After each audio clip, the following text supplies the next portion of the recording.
Nangyari kay Ken Chan, ikinalungkot ng marami. Marami ang nalungkot at nagulat matapos kumalat online ang mga balitang may pinagdaraanan ngayon ang aktor na si Ken Chan. Muling naging usap-usapan ang dating kapuso star matapos magbigay ng update. Ang showbiz host na si Christy Ferman sa kanyang online show na Showbiz Now Na. Ayon sa naging talakayin sa programa, hindi na umanutulad dati ang sitwasyon ng aktor na minsang nakilala. Dahil sa kanyang husay sa pag-arte at mga matagumpay na proyekto sa telebisyon. Dahil dito, maraming fans ang napareact at nagpahayag ng pag-aalala para kay Ken. Matatanda ang isa si Ken Chan sa mga kinilalang aktor ng kanyang henerasyon. Marami ang humanga sa kanya dahil sa kanyang pagiging versatile aktor, at sa mga karakter na kanyang ginampanan sa iba't ibang teleserye. Kaya naman, hindi maiwasang malungkot ng mga netizen sa mga balitang lumalabas ngayon tungkol sa kanyang kalagayan. Habang kumakalat ang mga usap-usapan online, mas lalo pang naging emosyonal ang ilang taga-suporta ng aktor. Dahil ayon sa ilang ulat ay tila malaki na umano ang ipinagbago ng kanyang buhay kumpara noon. Marami tuloy ang nagtatanong kung ano nga ba talaga ang nangyari kay Ken Chan. At bakit tila nawalan siya ng presensya sa showbiz industry nitong mga nakaraang buwan. Sa gitna ng matinding usap-usapan online, ito pala ang sinasabing nangyari kay Ken Chan na ikinalungkot ng marami.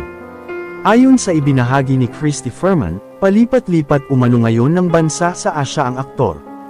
At kasalukuyan daw itong nagtatrabaho sa isang bar sa Thailand. Mas lalong ikinagulat ng publiko ang revelasyong kapag may umiikot umanong immigration officer sa lugar na pinagtatrabahuhan ni Ken. Ay itinatago raw ito sa CR upang hindi mapansin. Bukod dito, sinabi rin sa programa na malaki na umano ang ipinagbago ng hitsura ng aktor. Ayon kay Christy, ang payat-payat, kalbo na hindi raw ganoon dati ang hitsura. Agad namang bumuhos ang iba't ibang reaksyon mula sa netizens. May ilan na nalungkot at nagsabing hindi nila inaasahan na darating sa ganoon sitwasyon ang aktor, na dati nilang napapanood sa telebisyon.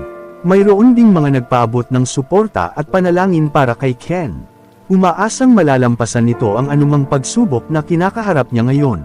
Samantala, may ibang netizens naman na nagpapaalala na hindi dapat agad husgahan ang kalagayan ng isang tao.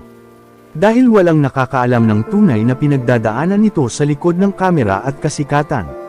Sa kabila ng lahat ng usap-usapan, marami pa rin ang umaasa na muling makakabangon si Ken Chan at makakabalik sa industriya sa tamang panahon. Para sa kanyang mga tagahanga, hindi nawawala ang paghanga nila sa aktor. Lalo na sa mga alaalang iniwan nito sa telebisyon at entertainment industry. Patuloy namang pinag-uusapan online ang kalagayan ni Ken habang marami ang nagdarasal para sa kanyang kaligtasan, maayos na sitwasyon, at panibagong simula sa buhay. Para sa ilan, naging paalala rin ito na hindi permanente ang kasikatan at mahalagang manatiling matatag sa kabila ng anumang hamon na dumarating sa buhay ng isang tao.